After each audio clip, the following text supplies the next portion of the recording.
accueille devant le château de Manneville. Ce nom est tiré d'un des anciens noms de cette commune, Magna Villa.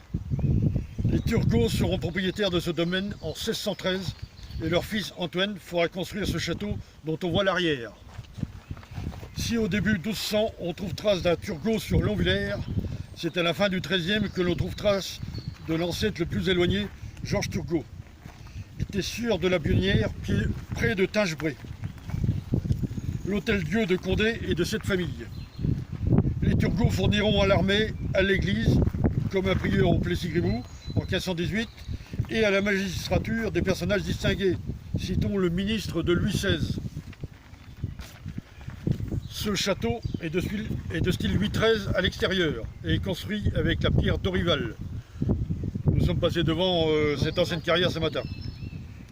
L'avenue d'Honneur, donc de l'autre côté, est bordée par une double rangée de fenêtres tricentenaires. Depuis le décès de l'ancien maire, le marquis de Norroy-Turgot en 1974, la décrépitude a envahi le domaine.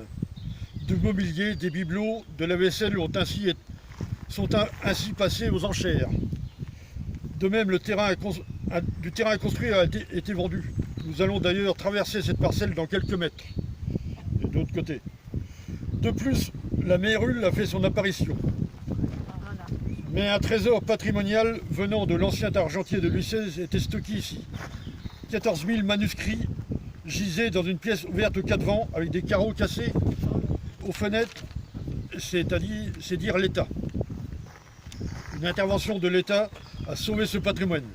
En effet, même si c'est la Banque de France qui a acheté ce patrimoine pour 8,5 millions d'euros, l'État et ses archives récupéreront les manuscrits et en contrepartie, la Banque de France bénéficiera d'un crédit d'impôt de 90%. C'était en 2015. Voilà. Pour terminer notre rando, nous allons longer les murs du château de Pierrepont, donc c'est après avoir traversé l'Anteuil.